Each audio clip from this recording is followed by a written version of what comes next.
Hi, guys. Welcome to the Liz Wheeler Show. I'm Liz Wheeler. Well, I think that we are all frustrated and disappointed by what happened on Tuesday during Election Day. I know, speaking for myself here, I was hoping for not just a red wave, I was hoping for a red tsunami. I don't think that happened. And so my question is, what did happen? There's a contradiction between what voters' feelings were and what their vote was. And this contradiction has been bothering me ever since I realized what the reality of the outcome of the election was. For example, even CNN was touting an exit poll. CNN. Now, I don't even trust CNN not to have a biased poll. I'm sure that the phraseology of their poll, the language they used, the way that they constructed their question was biased. But even CNN was touting an exit poll that said that 73% of voters were angry or dissatisfied with how things have been going under Biden's presidency the past 2 years. How do you marry that? 73%, that's 3/4 of voters, are angry or unhappy with how Biden's doing. How do you marry that with what happened on Tuesday? With the fact that the Republican Party did not flip any blue seats. We held our seats, but we didn't flip any blue seats. Where was this red wave that we were expecting? And who's to blame? What is to blame and who is to blame for it not happening the way that we wanted it to happen? That's what I want to talk about today. I have been thinking and analyzing exactly what happened because my first initial gut reaction, my hot take, was different than what I am feeling right now. So I want to just share with you my thought process from where I was the evening of the election and early the next morning, sort of my gut reaction, my emotional reaction to where I am now. So that's what we're going to do today. Let's get started.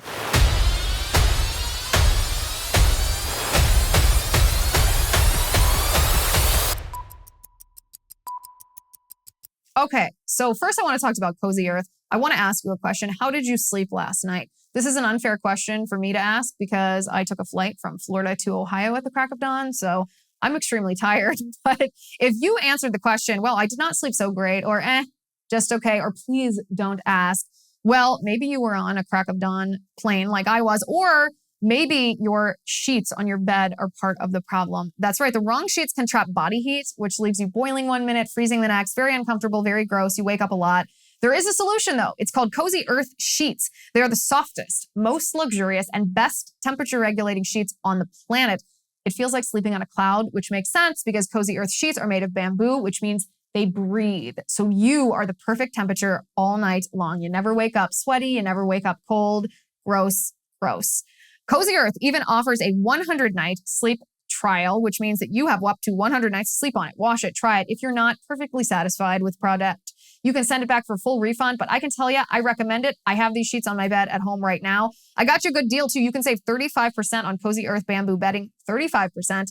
Just go to cozyearth.com/Liz35. You have to hurry. This offer ends soon. cozyearth.com/LIZ35. cozyearth.com/Liz35. Okay, so the first thing that I want to say here is I was very disappointed when it wasn't a red tsunami. I thought, good Lord, what is wrong with our country? If we cannot win in a landslide after 2 years of the Biden administration targeting Americans, weaponizing the power of the federal government to target Americans, devaluing our dollar and jacking up inflation, causing energy prices and gas prices to go through the roof, all of these issues which directly impact the American people tangibly, regardless of what political party you're in.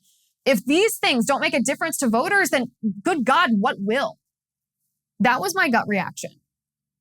And I don't disavow that reaction. I think it's a valid reaction.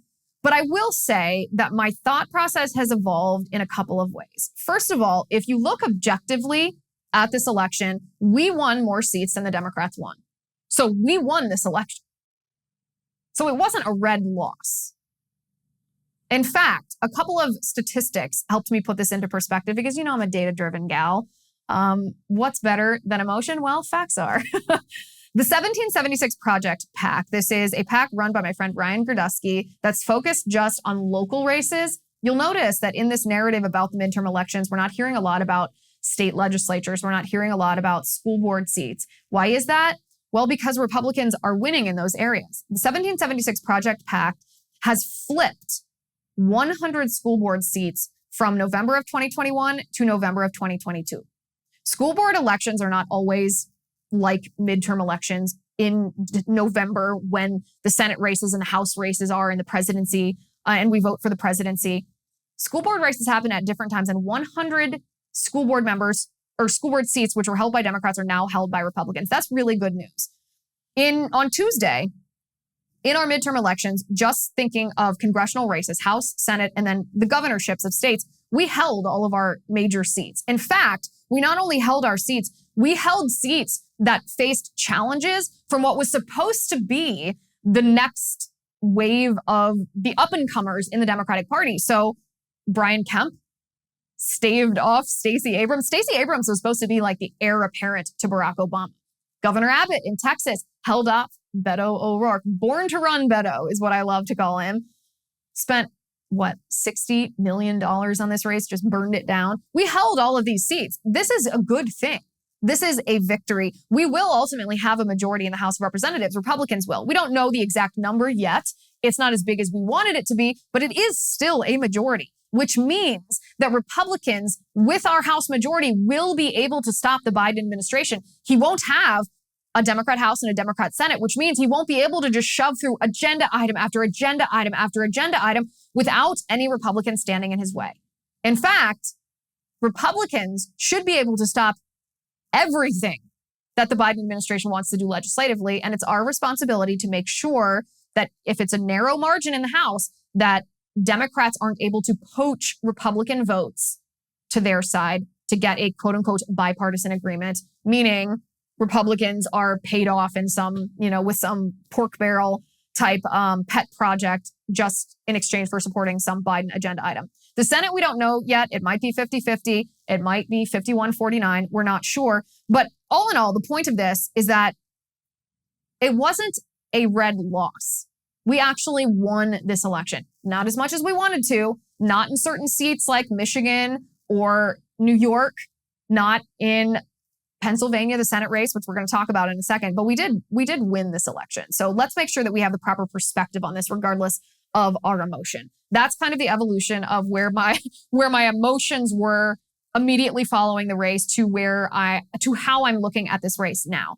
But there are a couple of things that I want to talk about regarding why it wasn't the red tsunami that we were hoping that it would be. There's this narrative right now that's being circulated by the left, the mainstream media, and some people in the Republican Party, mostly never Trumpers, that Trump is to blame for this election. They're calling it the Trump factor in this election, that Trump endorsements were harmful instead of helpful. And this has kind of caught fire a little bit. This narrative has caught hold, even among some conservatives. And I want to address this directly. Is this true? Is it false? What does it mean? And I think in order to address the Trump factor in the elections, we first have to start with what happened in Pennsylvania. What happened in Pennsylvania, Fetterman, the walking vegetable, is now a senator. And I don't say that in a disrespectful sense. Maybe it's inherently disrespectful to call someone a walking vegetable. I don't know. I don't really care right now because this is our lives and our livelihoods and our country on the line. It's unbelievable that Dr. Oz could not defeat John Fetterman, that an anti-fracking candidate won in the state of Pennsylvania who relies on energy production as the backbone of their economy. It's unreal. And there's a couple of reasons why I think this happened. First of all, Dr. Oz is a freak.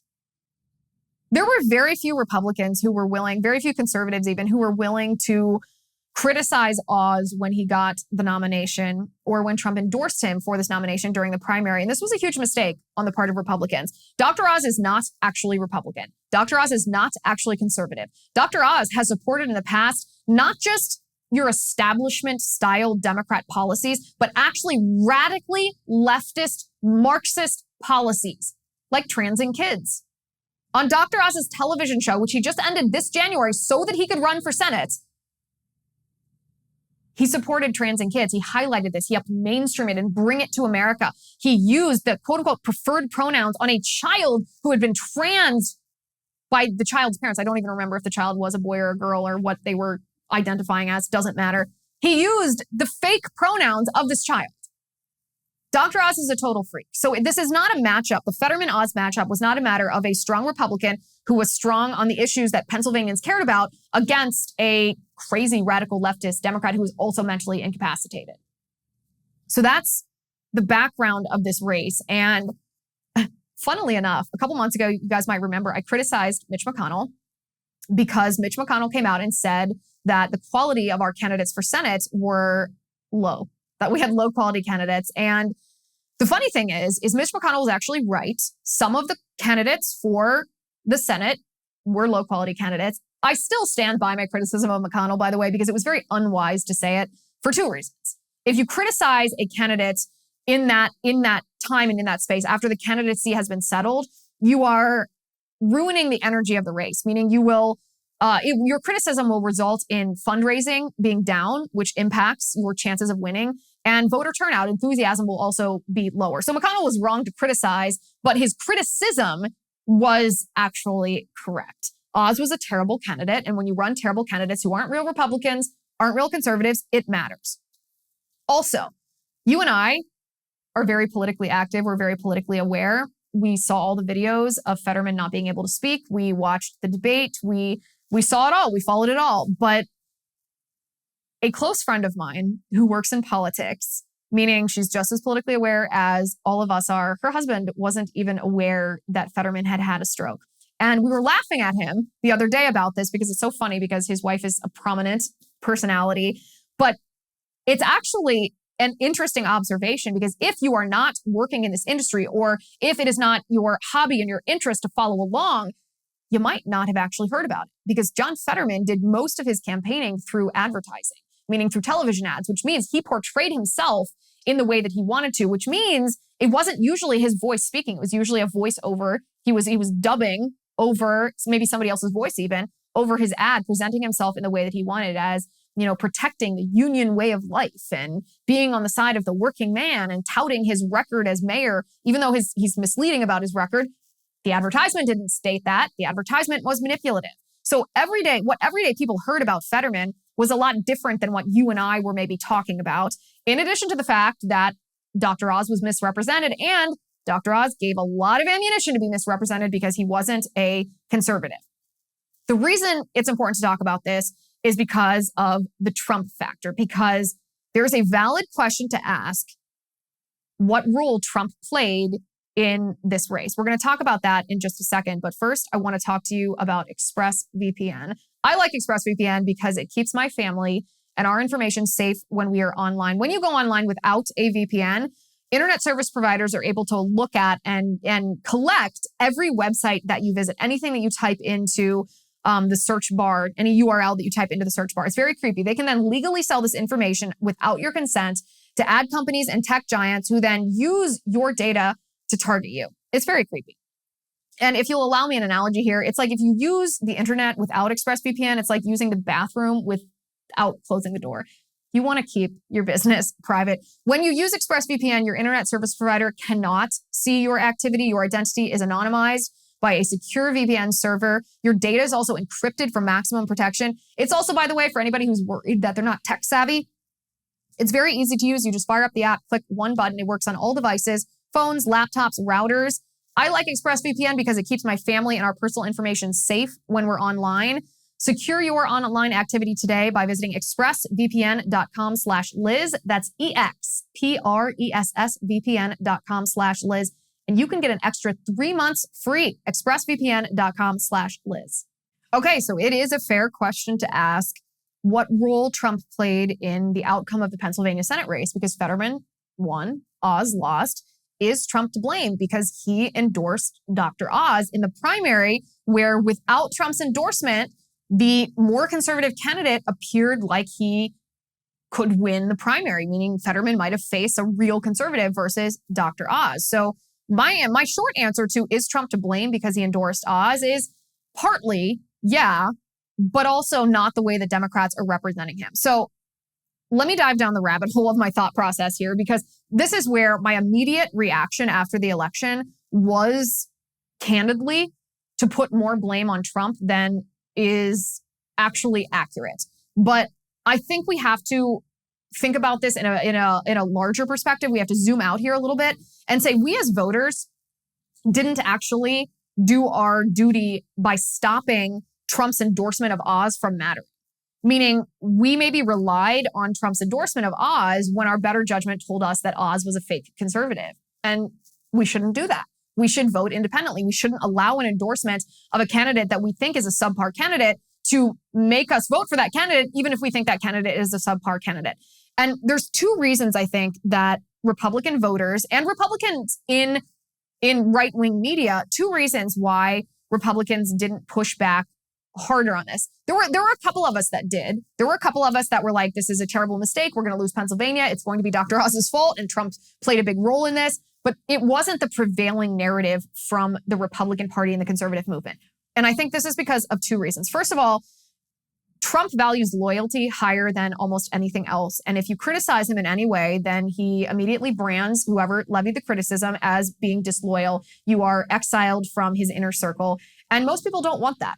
Most people don't want to be the outsider. Most people want to be on the in crowd. They want to run with the cool kids. And so it's a disincentive to criticize Trump because he immediately exiles you and banishes you if you criticize him. This is not a positive commentary on right-wing media. Right-wing media, it doesn't matter who the candidate is. It doesn't matter who a politician is. It's our job to criticize. It is our job to criticize, and it's not personal. It's political. It's political. But it does disincentivize, if you're analyzing this objectively, looking at the reality of the thing, it does disincentivize a lot of people from criticizing what Trump does because they don't want to be politically exiled from his in crowd.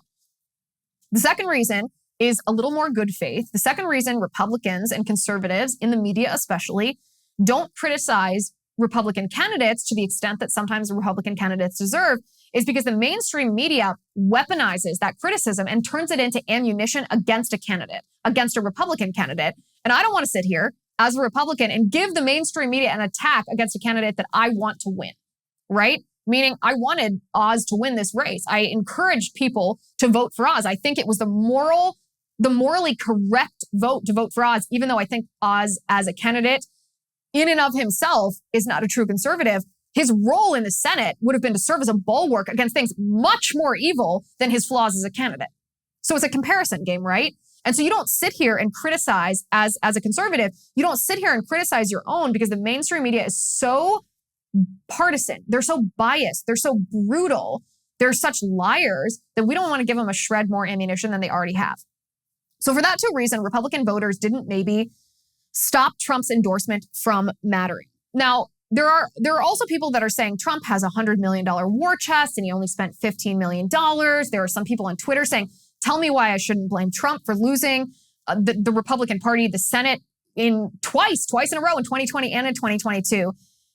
And I got to tell you, I think that is not correct analysis. I do think Trump is partly to blame for Dr. Oz losing, or for Pennsylvania going to Democrats because he endorsed Dr. Oz when Dr. Oz wouldn't have necessarily won.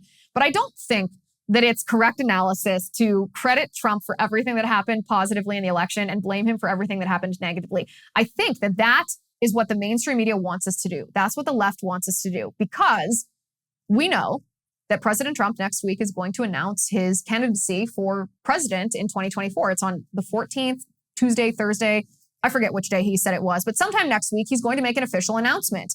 And the left desperately wants him not to be president.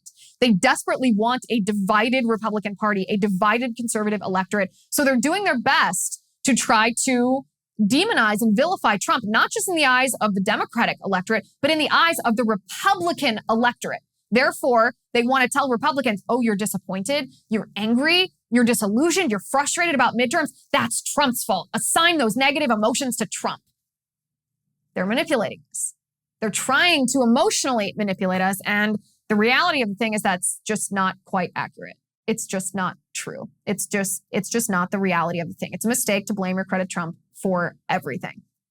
It's also why that's why I think it's worth commenting on this Trump versus DeSantis rivalry. Like, is this not the most gossipy and exciting and scandalous and salacious and juicy thing that we've ever heard? Trump levying criticism of DeSantis the day DeSantis had a landslide victory.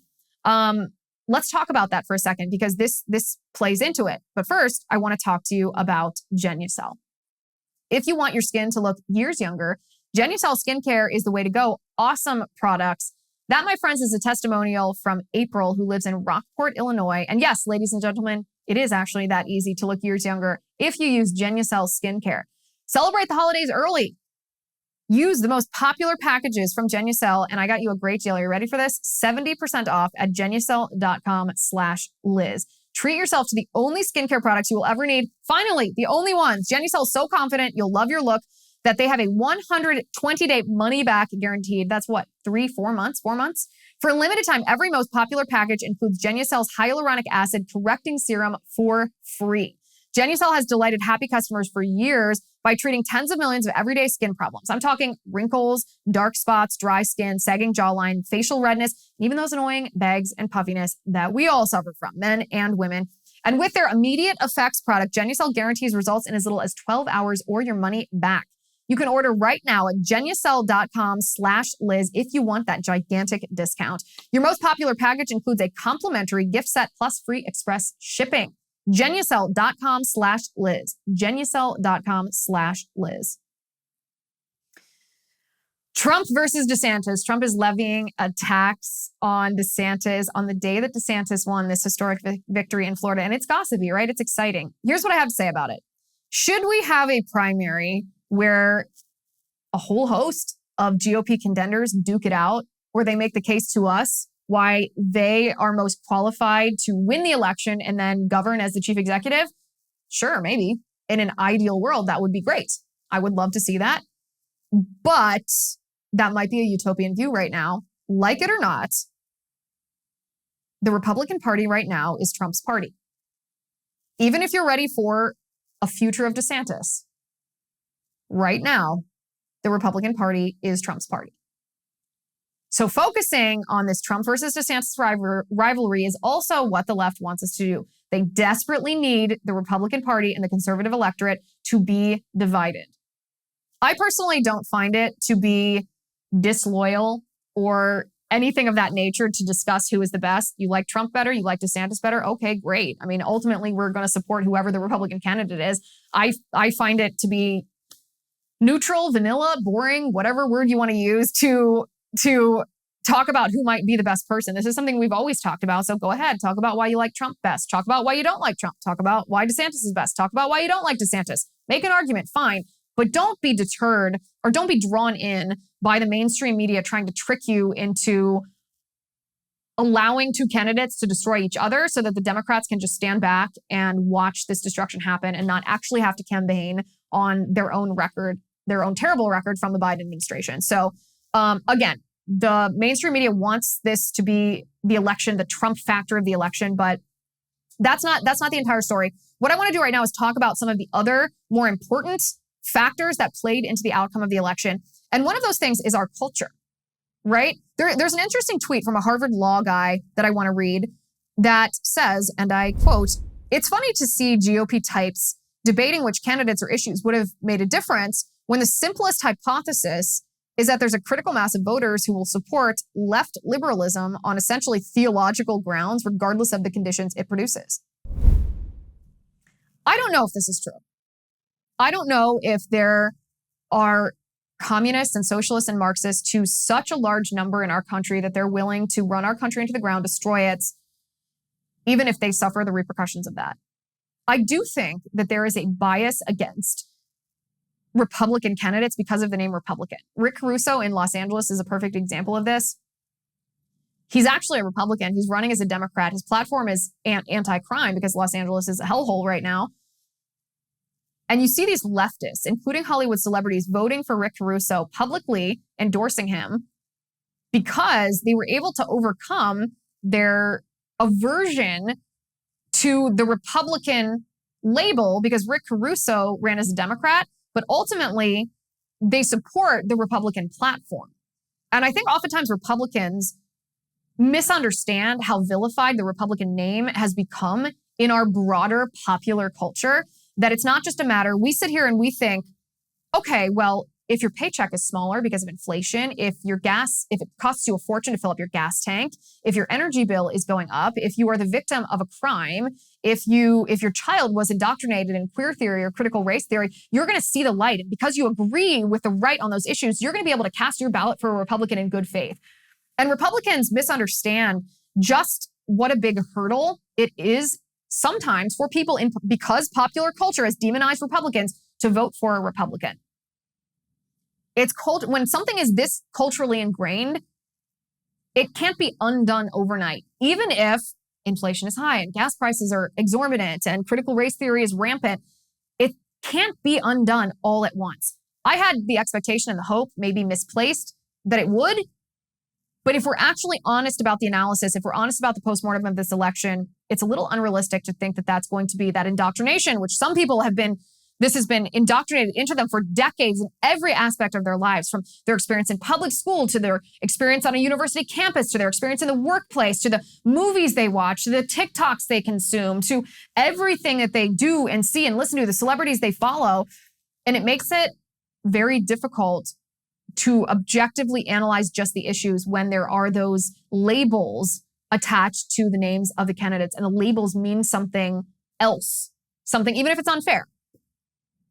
There's also there's also the abortion issue. Democrats right now are telling us that Dobbs, which is a Supreme Court opinion that overturned Roe v. Wade, that Dobbs was a huge factor in stopping the red tsunami. This is both right and wrong. There's some conservatives, by the way, right now who are saying, don't believe the left when they say that abortion is a losing issue. Those Republicans are actually wrong too. It's much more nuanced than this. It is not a black and white issue, because the truth of the matter is, looking at exit polls, abortion was actually a pretty critically deciding issue for certain demographics of Democrats. It was an energizing issue that caused voter turnout and caused votes for Democrats. There was a CBS News exit poll that said which one of these 5 issues mattered most in deciding how you voted today. Crime, Democrats 41, Republicans 57. Abortion, 76% of Democrats, 23% of Republicans. Inflation, 28% of Democrats, 71% of Republicans, et cetera, et cetera. 76% of Democrats said that this was a huge factor for them.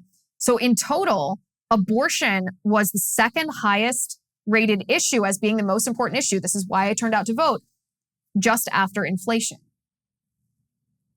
Now, the problem here is that this isn't actually about abortion.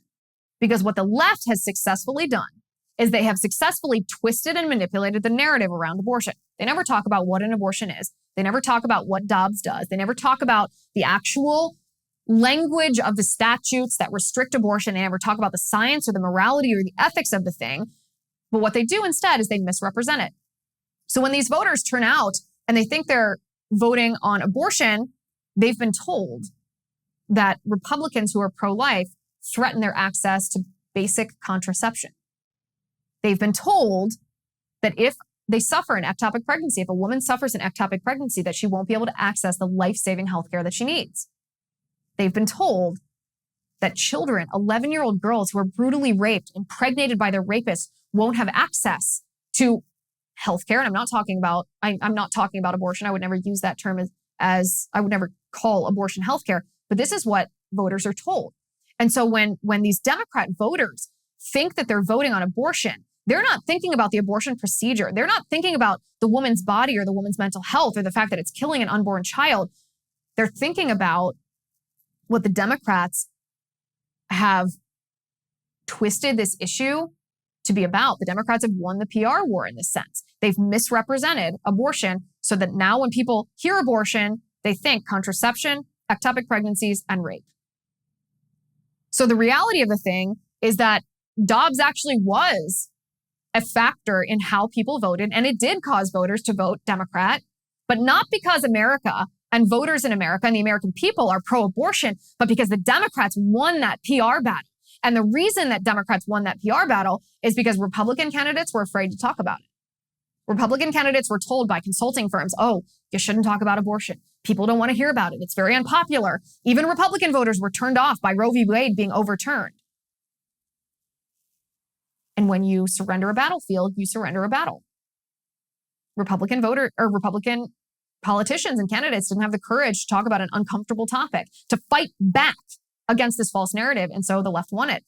The statistics show this. Married men broke Republican by 20 points. Married women also voted Republican by 14 points. Unmarried men voted Republican by 7 points.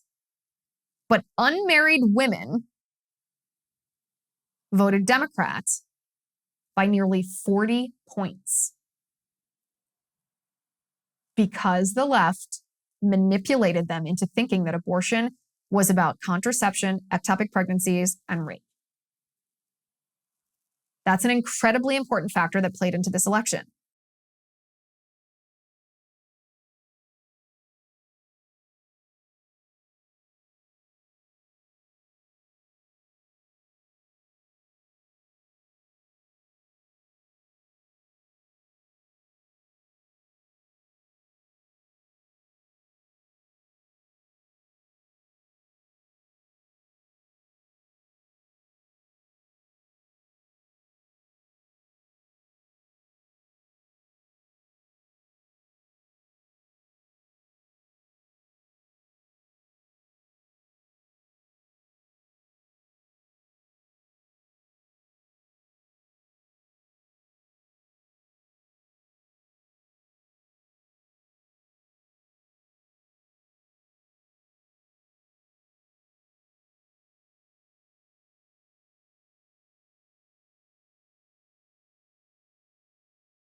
If we want any of this to change at the larger level, then we have to change Republican leadership. Because what we have right now, we have Mitch McConnell in the Senate and we have Kevin McCarthy in the House. McConnell and McCarthy need to be out. They need to go. And the reason why is because if you don't acknowledge the reality of the enemy or the opposition that you're facing, you will not fight against them well. And that's the case with both McConnell and McCarthy. They don't believe that 2020 was election year. They don't believe that anything shady happened. If you don't believe that anything shady happened, then you're not going to work to fix what was shady so that it doesn't happen again. If the Republican Party wants to win elections and the electorate, the voting electorate, if we want the voting electorate to have confidence in our election systems, then we have to reform our election systems. But we're not going to reform them when we have leaders that don't think there's a problem. So McConnell needs to go and McCarthy needs to go. It's going to take us a little bit of time to unpack exactly what happened in this election. As I said, this has been my thought process over the last 48 hours, from my emotional reaction to facts filling in the data to my objective analysis. Some people are calling what happened a balkanization of the United States, meaning that the red states got redder and the blue states got bluer. This makes me sad to see. I don't like to see this for the United States because it's essentially political segregation, right? We've talked about this a little bit as it relates to a parallel economy where we have restaurants for Republicans and restaurants for Democrats, banks for Republicans and banks for Democrats, social media for Republicans, social media for Democrats. That's not a good thing in our country. It's a good thing to be able to live in unity with people you politically disagree with. Our culture, though, is very sick. That can't be changed overnight. Changing the culture starts first with changing ourselves and our families and our friends and our communities and our schools and our churches. And then that changes the wider culture. And that can't be done overnight, but that ultimately will be how the values that conservatives and Republicans hold dear, the values that we know are true, our first principles, those on which our country was built, those on which our freedom relies, become the law of the land, become the prevailing notions that every American embraces and agrees with. More information about this election is going to come down the line. We're going to continue to unpack it together. Let me know what you think on Twitter, on Locals, on wherever you are, on probably on Locals. Go to LizWheelerShow.com/locals if you want to let me know what you think. Thank you for watching. Thank you for listening. I'm Liz Wheeler. This is The Liz Wheeler Show.